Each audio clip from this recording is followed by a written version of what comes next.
Awesome. Okay, so in this episode, we're going to be talking about two topics. The first one is one of my favorites, and it's on the subject of reading. So the question is, what impact does reading have on your life, and why is it important? So for me, reading is life changing. It's changed my life. If I could say, I don't think I can say it any better, right? And I feel like it's an extra set of eyes. It's an additional brain. It's an additional set of ears. And it's another friend, you know? So for me, reading is companionship, even though it's not a person. And it just elevates every single element of your life because um yeah, it just gives you access to things that most human beings cannot give you to. So, yeah, I'll just say reading is life changing. And for me, it's changed my life. It's evolved my thinking and improved my relationships. And yeah, made me the person who I am today. And in terms of how I apply it, um, I'd say I apply it by picking what I can apply at this point in time. So the thing with reading is that when you're reading a book, there's so many things you can take out, right? Mm, And I read with the intent to apply rather than just reading for the sake of gaining knowledge. And I mean, the reality with reading books is that um, not everything you read you can apply at that point in your life because you may not be in that season or you may not be in that situation, you know? So, yeah, how I apply it in my life is by bookmarking what's relevant to me and then trialing what I feel will work best and then learning from that. So, yeah, all very conscious, you know, almost like looking in the mirror and seeing what's best for me and then dressing mm, myself up accordingly. But it's the greatest thing I've ever done for myself outside of choosing to be positive every day. And what mm. about yourself? I love it. Can I just tell you, I had to ban myself from exclusives for a while because every time I'd walk in and I'd buy more books and I'd be like, I'll read the stuff that's on the shelf. Stop Yeah, buying more books. 100%, 100%.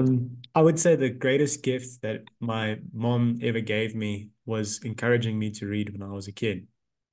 And she was actually such a legend, now that I think about it, because every time we'd go to, I'd be like, Mom, can we go to exclusive? She's like, yeah, sure. And then we go and I'd pick out a book and she'd always buy it for me. Which is such a privilege now that I look back at it. But reading reading changed my life, man. It made me the person that I am today. Um, like you say, it's friendship. It's it gives a sharpness to your thoughts that you wouldn't have any other way. I think it accelerates your development as a person quite a lot because it shapes the way you think and you learn from you think about a book, it's literally the thoughts of another human being on paper Yeah, that they've so carefully curated and selected and intentionally put there. That's something that you will struggle to find in normal conversation with other people. And the things that people will say in a book, they would never say to you as a person, you know. So a book is such a special thing. yeah, And I really like what you said about the application of it, of being deliberate and intentional.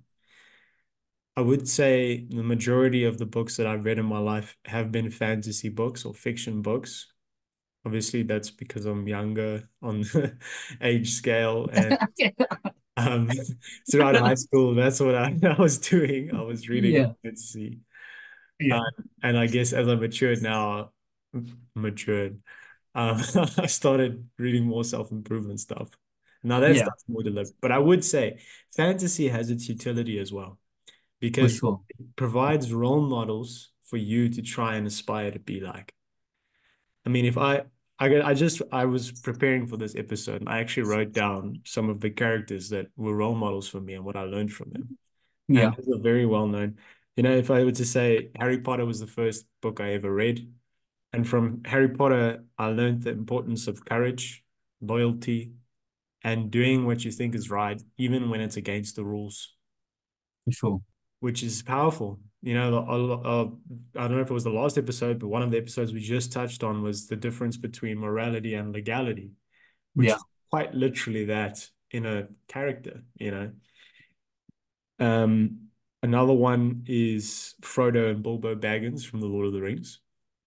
Shout out to all of my nerds out there who love Lord of the Rings as well.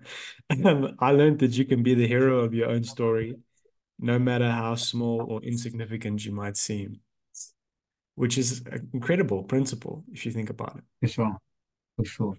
So, tell me what would you say are some key lessons you've learned from reading that stands out Yeah. to you? So what I would say, just to add on to what you spoke about there about fantasy books, right? And I'd say for myself, that's one element I regret not diving into, of which I've been doing recently. My mentor told me, in order to really spark your imagination, you need to read more fantasy because you find like your imagination is sparked by what it's exposed to, right? And like the ability to get inspired by a fantasy character allows for you to step into whatever that character is going through without necessarily being him in the Mm, physical realm. And I can only imagine that when you step into those shoes, when you're reading it, you feel the emotion. You're able to conceptualize the situation and then take the lesson and absorb it immediately, right? Through your imagination, right? Which gives the same value as myself would now go read a self-help book, bookmark a page, then go out into the real world, try it, and then only experience it. yeah, So, to a certain extent, reading fantasy books is a shortcut to experiencing, well, doing certain things. Because have you ever thought about something and it's felt so real? Right? Your imagination has the ability to evoke feeling and emotion. yeah. And I think that's not something you can always get in self-help books. So, yeah, I like that example you used there about, learning a lot from Harry Potter in terms of courage and being able to discern and make the right decisions irrespective of what's happening around you. And you never flew on a broomstick, right? But you were in that situation. And who knows, maybe that's become an inherent part of your character because of your engagement with that book. I think so. I Yeah. think, like we say, it shapes you as a person. Um, I would, I, I would not be the person that I am today if I didn't read. And it's the number one thing that I would say helped me to develop my mind and Yeah. my vocabulary and my language and my ability to communicate and to understand things. And like my sense of my moral compass was developed from reading, you know, Yeah. which Yeah. I think is a pretty funny thing to say, but it's true. Like, Yeah. I love that point that you made there about you through living vicariously through the characters, you learn from their experiences. And Yeah. I think that's such a clever thing that authors do is that they don't just put like a self-help book. Sometimes the problem with self-help is that the lesson is right there in your face. Yeah. And when you just read the lesson, it doesn't hit, it doesn't sink Yes. or like 100%. it's like psyche. But when you experience it and you live it through the character of the fantasy book, it hits you in a way that's just different Yeah. because you feel like you've lived it with the character. 100%. 100%. And it's almost like it awakens your consciousness, right? Like I said, through Mm, imagination, you can feel that's how powerful it is, right? You mm, can literally feel something through imagination. And like they say, like, close your eyes and imagine. yes, It's one of my favorite quotes from Kanye West, close your eyes and imagine. I didn't know that. Sometimes that's Good quote. that's all you need to do Yeah, to to steer yourself forward, right? absolutely. Or to be able to make a right decision, right? Close your eyes and imagine yourself in the situation. And I think that's what reading also allows for you to do. And if you look at like critical life skills, someone who cannot write and someone who cannot read, is almost incapable of living mm, a fulfilling life. You almost are crippled. You're as good as a cripple if you cannot read and write, right? And that's why I believe back in the days, education has become a basic human right mm, because it is that enabling, it is that necessary. It's as good as a lion having the ability to hunt in the jungle. It's as good as eating every day. It is a source of life, the mm. ability to read and write. So yeah, the importance of it, and I think as you magnify and you go deeper into it, so do you benefit from it. And it's something that everyone should never stop. You know, I'd ask you a question. What do you think about the impact that it will have on people as we shift away from books and reading towards a digital-based life, where, especially with Instagram and TikTok and YouTube, content is being consumed primarily through video. And yeah, I'm curious, what do you think about that? Because like you were Yeah, saying, the reading, it stimulates you in this way. It gives you a skill in a sense of yeah, the reading in this. for sure, for sure. Sure, good one, eh? I would say the smartest people for me or the most intelligent people are the ones who read physical books. I have nothing against Kindles and stuff like that, but reading a physical book in memory, for me, there's like a correlation between the two, right? Because the simple act of reading requires you to exert like budgeting time, sitting down and being still, focusing, making your notes, connecting the dots, conceptualizing. All those things take time and discipline. Mm, So I think it is the byproduct of reading that actually increases your capacity to benefit from it rather than the reading itself. mm, And if you look at the new way of learning, it's almost like, I mean, like you get on Instagram, these pages that you follow, within 10 minutes, you get the book summary. mm. But are you really getting the book summary? Or are you just getting a few paragraphs of what the book was about? Just getting a few paragraphs of what the book was about. So for me, there's nothing compared to reading. There's nothing compared to touching a physical book and So, reading. And if you look at the construct of the world, there's a reason why universities still have these massive libraries, both new and old. The reason why exclusive books continues to exist. And I mean, I love going to exclusive books because it's actually one of the only places or any bookstore that you can walk into, not have the intention to buy anything and not be looked at because you're in the store. Or yeah, someone will come absolutely. up to you and say, how can I help you? You know, there's even a couch in the bookstore. You I can love take it. out and you can read as much as you Yeah. want and you can walk out without purchasing a single thing. And I think that is what reading means to the world. Mm. I love So that. yeah, that's just my 2 cents on that topic. I think hardcover books are the best way to improve your memory and benefit from the byproducts that come with making the choice to read. And what about yourself? What's your take on it? You know, I think there's two things that are important to take into consideration in this shift, right? So when you're reading a book, you have to move along with the words, right? And the letters. They don't move for you and they don't come to you.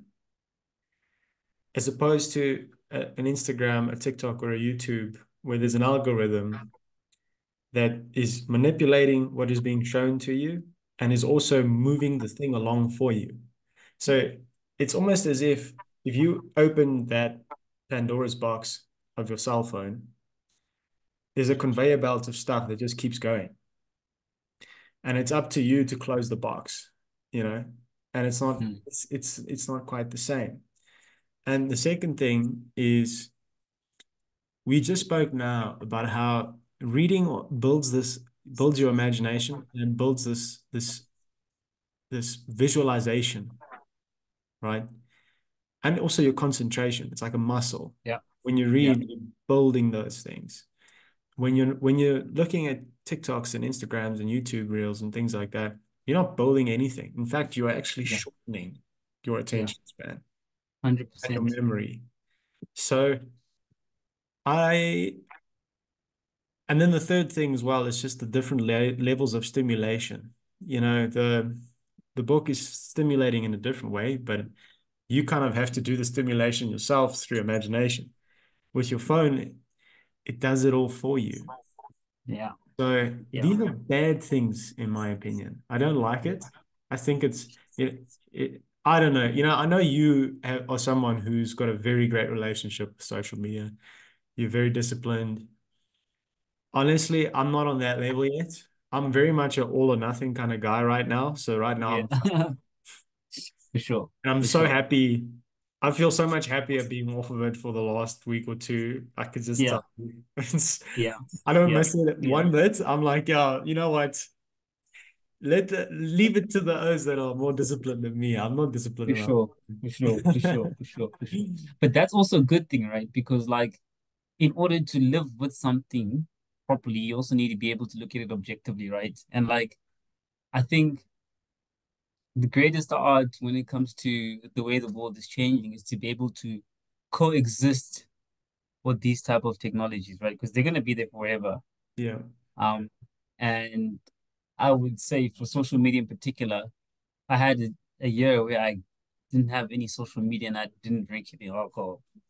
But now in terms of how I integrate the two, I do it in a very fine balanced way Mm, where I don't overindulge and I use it to understand the world better through that specific lens because that part of the world is growing and I don't want to get left behind it.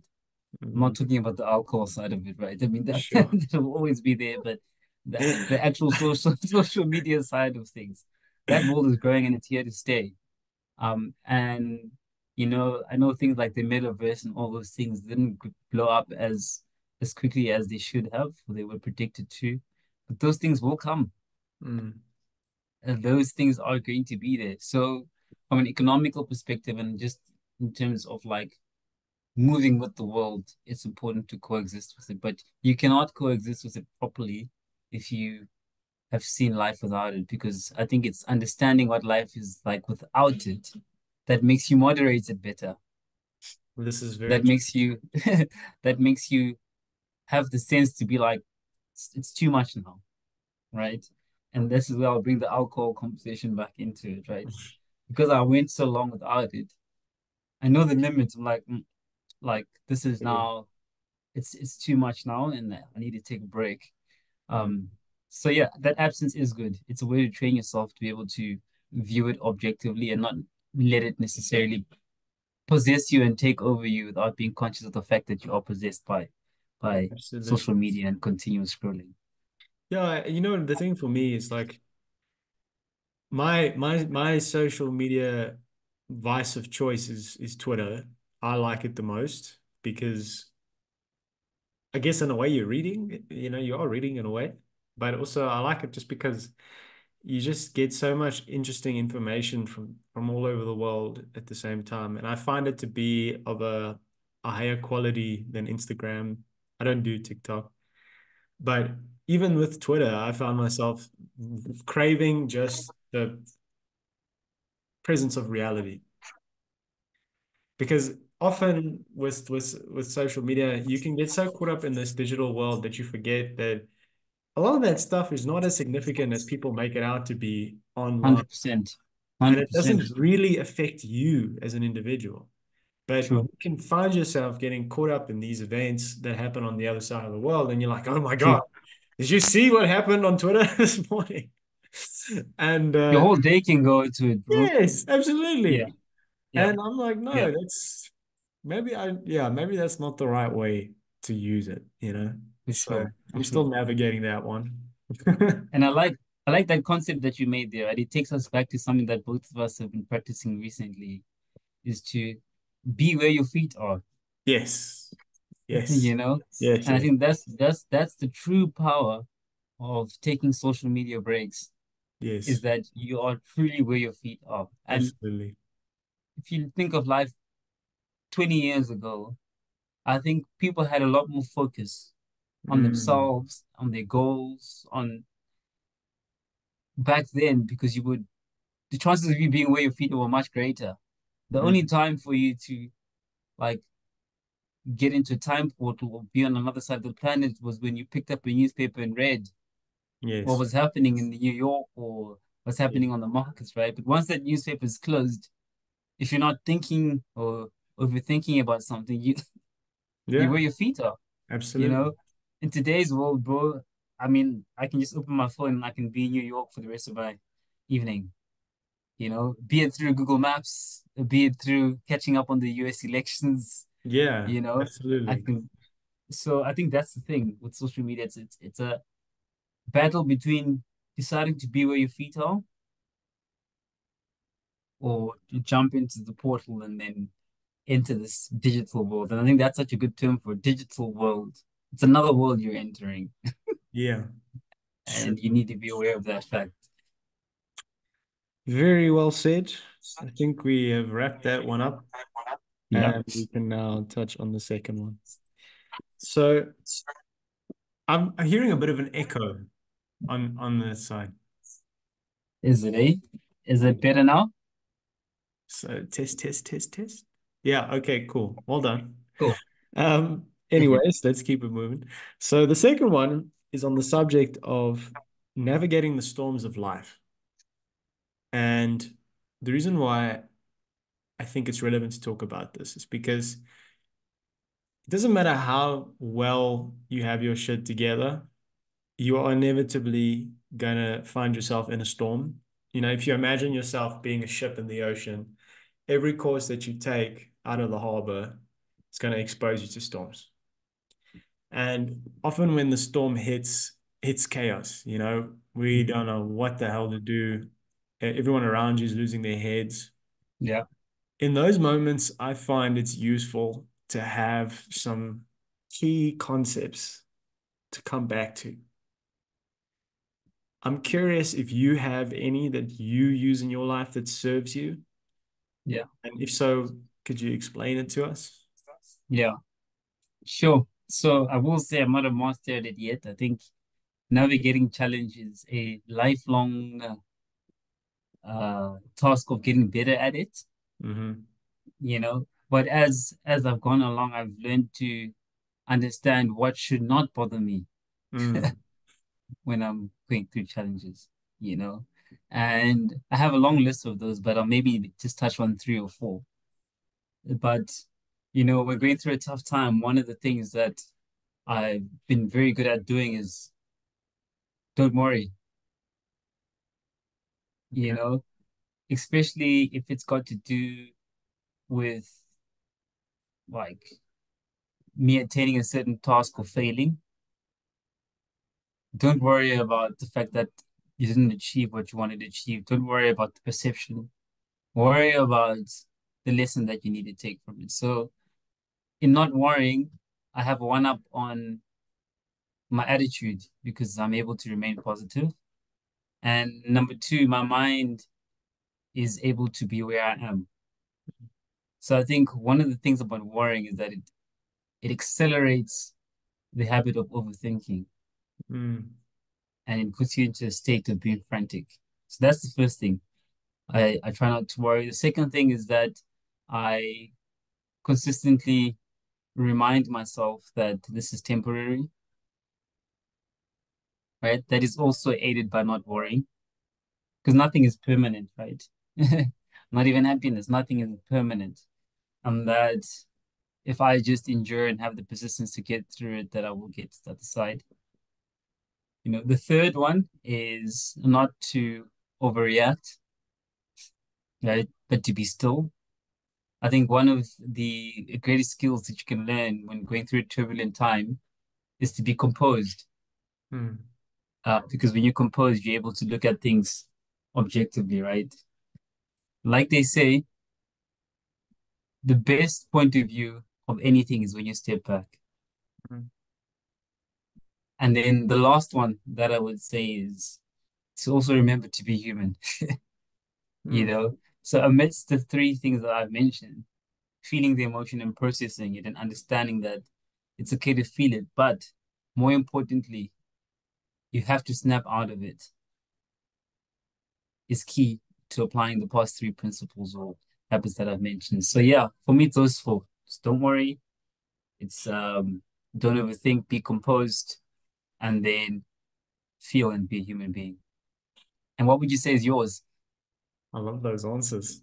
That's really good. Um, yeah, composure. Composure is king. That's everything for me. I've never liked seeing people lose their shit. I'm always like, what does that accomplish? It's never ever worked to make a situation better, losing your For head. sure. So I, 100%. I don't know. Maybe I think too much to do that, but like in my mind, I'm just thinking to myself, what does it even help to do that? Nothing. So composure, one of my favorite quotes that I got from a book called Tools of Titans by Tim Ferriss is calm is contagious. Wow. Calm is contagious. The opposite of it's also true. Freaking the fuck out is also contagious. Yeah, 100%. Calm is 100%. contagious. The third thing I would say is keeping a sense of humor. You know, the way I would look at it is like this. You think about moments in your life when you've been scared or stressed or anxious or anything like that. What kind of person always makes it better for you as a person? It's someone that's calm. It's someone that is not taking things too serious, but they have a plan, they're detached, and they reassure everyone around them. That's the kind of person I want to be in that situation, even if I must be that for myself. So I mean, I'm stealing a lot of what you say, but I agree with what you say. You know, tomorrow is another day. Doesn't matter Yeah, how bad the storm is today, the sun's going to shine. 100%. Um, remembering that you've been through bad things before and you were fine, you know, trying to find something like some angle to be grateful. Anything, For sure. any Perspective, right? perspective, absolutely. And to bring it full circle back to the reading bit, honestly, a lot of the times I imagine I'm the character that I read about when I was a kid. I'm the hero of my own journey, For and sure. it gives me a sense of adventure, which sounds 100%. it's so 100%. so nerdy, but it's true. Like I love Dragon Ball. This is not books, but I love Dragon Ball Z when I was a kid. Okay, and I don't care what anybody says. It was the shit. And Yeah, but Vegeta was my favorite character, and often he was always so dramatic. Like he had the best speeches, but sometimes when I'm going through a rough day, I just picture myself going Super Saiyan and for just sure. For sure. For overcoming the sure. challenge. For sure. For sure. And I mean, that's such a good way to put it into context, right? Because there is a human state of Super Saiyan, right? Which is Absolutely. energized, Yes. unstoppable, extremely positive. That is the human form of Super Saiyan, right? Yeah. Um, so having these imaginary characters does also increase your ability to express your true self in that moment, Hmm. you know? I mean, I'll give you a very good example. Like I have this habit when I have like too much excitement in my body. Obviously one of my favorite movies, Forrest Gump. Oh yeah, that's a good movie. Like I'll put on my tackies and I'll go into the street with my dog and I'll just Run, Forrest, run. you know and after that I'll feel I'll feel a lot more calmer, right? But like Yes. and that's just something that I associated with that character that allows me to express myself in that moment, Yeah. to regulate myself accordingly and then continue with my day. Right, absolutely. And you know what? I've done a thing and where I'll grab a pillow and I'll literally just scream into it. I'll just shout into Yeah, it. because I Yeah. have all this energy and frustration. I need to get it out. Yeah. Yeah. Or I'll Yeah. just put some music on and I'll just dance by myself Yeah. for 5 minutes. 100%. I love I that, honestly bro. do. Yeah, you got to practice the moves, before you get in Of public. course. Of course. Of course. Of course. And that's funny. It reminds me of like we had this teacher in high school called Mr. Sedino, Oh yeah. and he had this thing in his office that was like a thing, a piece of paper that he drew a circle around and he put it against the wall and he said, bang a head against chair if you're upset or frustrated. And no one ever used it, right? Yeah, of course. Wonder why. And the whole point of that was to say that you're not as frustrated as you think you are, because if you're really frustrated, you would have bashed your head against Yeah, this thing against the wall that says bang head here if you're that frustrated. So those things also give you, they perspective. regulate you and Yeah, perspective, right? yeah, To put yourself on a yardstick and then ask yourself, is this really what I'm feeling? And if so, am I reacting in the right way to regulate myself? absolutely. I would add two things as well, which I think really helps, is find small wins, small wins, very small wins. Yeah, Like 100%. make your bed, do the dishes, do a quick workout, like give yourself some momentum when things are tough. Mm, And then also reach out for help, even if it's bro, just calling a friend and being like, dude, I'm in over my head. Yeah, I need some advice. 100%. Can I just vent or 100%. something? I must be honest, this is one of the benefits of YouTube. I watched a YouTube just before this thing about the the fundamental flaw of being a lone wolf, which I thought was a great um, principle because they were saying, often as men, like we glamorize the concept of the lone wolf. It sounds very sexy, very cool. Oh, you're so strong, you don't need anybody. Yeah. But he Yeah. said, what happens to the lone wolf in the wild is that they starve and they die Mm. because the pack is strong and the wolf by himself is not. And Wow. that is a very true metaphor for life. We need Bro, people. 100%. So 100%. I would So say well said. if you're going through the storm, reach out to somebody and just let them know. It Yeah. helps. Look, I don't think I can say anything better than that in closing, bro. Um, Okay. yeah, I think that's the best thing. We all need each other, and that's why God didn't make two human beings, right? We had to multiply. Absolutely. Yeah, And absolutely. that's why great things are done a company is called an organization, right? A group of people. All right. Great things are done by groups of people. And great problems are also solved by groups of people. So yeah, very well said there. Very true. Um, that's the two topics I wanted to touch on. I am curious if there's anything else that you would like to discuss. Nope. I think that's Very it. I cool. think in the next session, I'd love to discuss the concept of the lone wolf Oh, that's a great. and unpack it further, right? Yeah, Because I do think that there is some benefits of being a lone wolf for a defined period of time, sure. right? But that defined period of time shouldn't be so defined that you end up isolating yourself and then being a lone wolf forever. So I'd love to unpack and just find out what the sweet spot is there, right? Because that time alone and that isolation is also good for development and growth, but too much time alone also can drive you crazy, right? Like, what is a madman? Yeah. A madman is Very someone who's touching. lost the ability to socially integrate. You get what I'm saying, right? Oh yeah.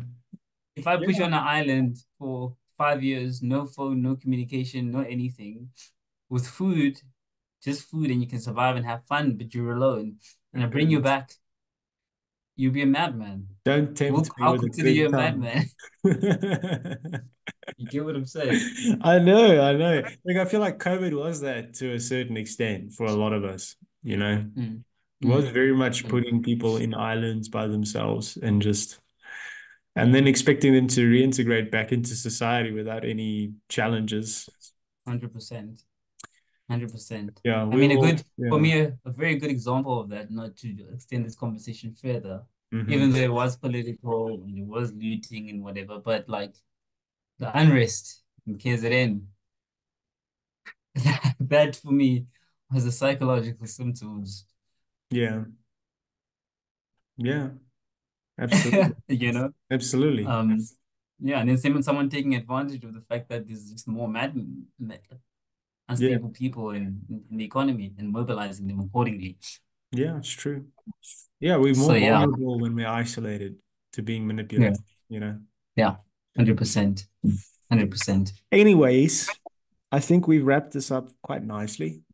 Yeah, So just to recap, reading is important. It teaches you many lessons and it stimulates your imagination.